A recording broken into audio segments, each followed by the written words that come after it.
Hello, everybody, and welcome to the Winecast. This will be another brief cast on a single varietal, and this week's guest varietal is a grape that, despite not being widely planted, at least relatively speaking, has been popping up on quite a lot of radars throughout the wine world for the past few decades. Viognier. You'll often hear claims about Viognier's history that place its origins outside of France, with a particularly popular spot being Croatia, along with the claim that it was brought to the spot where it's known best, France's Rhone Valley, by the Romans. Like I said, you'll hear that a lot, but a more likely scenario is that the grape didn't have much traveling to do to get to the Rhone, because it's probably native to the area.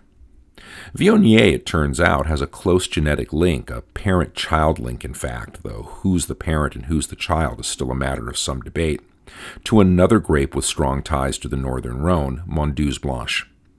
If Mondeuse Blanche sounds familiar, you might be remembering it from the cast on Syrah, a grape that Mondeuse Blanche has a more clear relationship to. It's definitely the parent of Syrah, along with the red grape, Dureza. So, incidentally, that means that Viognier is either a grandparent or a half-sibling of sorts to Syrah, depending on what the final decision about the relationship between Viognier and Mondeuse turns out to be. And that's pretty fitting since, as we'll see, Viognier and Syrah can end up spending a lot of time together. All of that said, there is some genetic evidence that links Viognier to Italy, specifically to the Piedmont in the north of Italy, with Viognier showing genetic closeness to the Piedmontese Freisa grape, and by extension to Freisa's relative Nebbiolo. So while it's still likely that our grape came into being in the Rhone, the Romans, as in so many other things related to wine, may have had some role in getting all of the key players together so that the magic that ended up being Viognier could happen. Speaking of the Romans, they're often implicated in the name of this grape, with one popular etymology claiming that Viognier derives from the Latin phrase via Gehennae that means something like the road to hell, complete with one of several stories about how violent and dangerous the northern Rhone was before the Romans pacified it. Great story, but not very likely, and a much more compelling, if boring etymology, links the name to the French city of Vienne, a former Roman colony just north of the Côte Rôtie at the very northern end of the grape-growing regions of the Rhone. Speaking of the Rhone, though Viognier was once much more widely planted than it is today, for a while, up until the 1960s and 70s, the northern Rhone was all but Viognier's last bastion, with some accounts suggesting that as little as 8 acres were all the plantings left by the mid-1960s.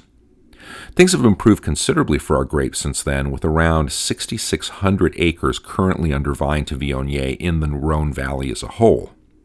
It's an approved grape for white wines in the southern Rhone that are largely blends, but it's the only approved grape for 2 northern Rhone appellations, Condrieu, and the tiny 9-acre monopole, Chateaubriand.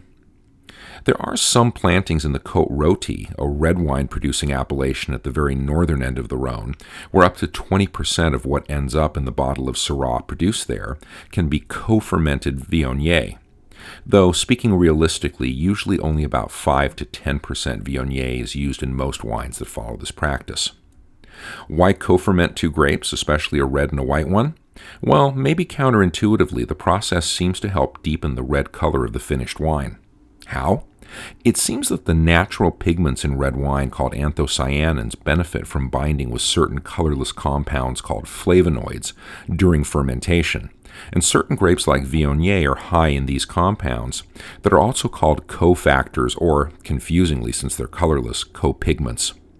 It also doesn't hurt that a little Viognier can lighten some of the denser qualities of the Syrah and give the finished wine a little aromatic lift. Outside of the Rhone, but still in France, the grape has become relatively widely planted in the Languedoc-Roussillon. And while it appears in blends here, it's often produced varietally. Outside of France, this grape has made a home for itself in the U.S., largely in response to a boom in demand during the 1990s when it became a popular alternative to a white wine scene that was glutted with big, fat California Chardonnays. Around 3,000 of the 3,400 U.S. acres under vine are in California, with the next biggest plantings probably in Washington State, Virginia, and Texas, but the grape is planted in at least 18 U.S. states.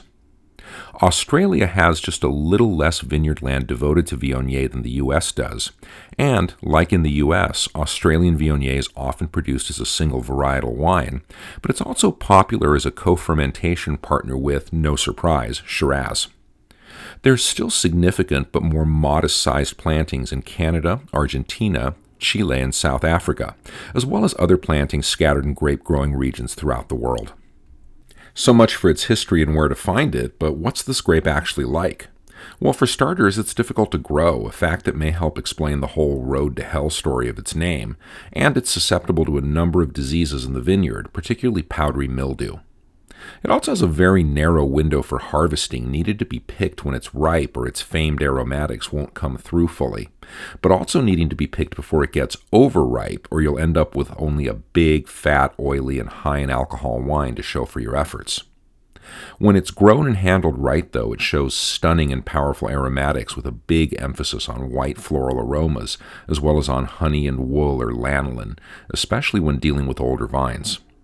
These aromas can be wonderful, but they tend to fade relatively quickly, in most cases within 3 to 5 years, though there are exceptions, again, usually made from older vines.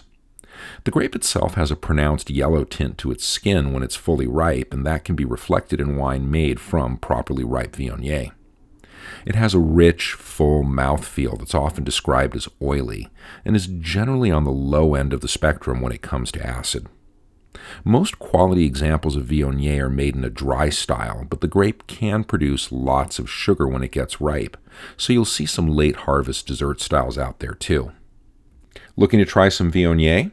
Well, to start, head to its ancestral and spiritual home in the northern Rhône for the highly regarded and, let's be honest, expensive wines of Condrieu and Chateau Grier that should show a lot of restraint and finesse as opposed to more powerful New World examples, and that depending on the age of the vines and the producers can be capable of extended aging. For something still French but easier on the wallet, check out varietal examples from the Languedoc-Roussillon, especially under the Pays d'Oc IGP. These wines can be a great bargain, but they can also be hit or miss, so do some research into producers first. In the U.S., California can also be hit or miss, but there are some really powerful, complex, and bold examples out there, so research is key here too. Good things are being done in other states as well, but Virginia is especially developing a name for itself as a producer of Viognier, so be on the lookout, particularly for wines from the Monticello American viticultural area. Head down under for some Australian pours, and while the grape is grown all over, I keep hearing a lot of good things about it from the Yarra and Barossa valleys. You can certainly look out for and try co-ferments of Viognier with Syrah/Shiraz, but while this treatment may do some good things for the red grape involved, it won't tend to reveal too much about the character of the Viognier. Still, don't overlook Viognier's potential as a blender, especially when it's hooked up with other aromatic grapes like Muscat, Gewürztraminer, and Riesling to produce some really interesting blends that are complex, floral, and that pair well with highly seasoned cuisines. Thanks for joining me for another Winecast. I don't normally like to do too many of the same type of cast in a row, but doing shorter varietal-focused cast helps me get content out there in a consistent way during a particularly busy time. So you may see a couple more casts like this in the near future before we get back to more variety. If this cast was helpful and enjoyable to you, please like and subscribe if you haven't already, and I hope you'll leave a comment, question, or request. I'm your host, The Unknown Winecaster, and I'm out. Enjoy the grape, but always enjoy it responsibly.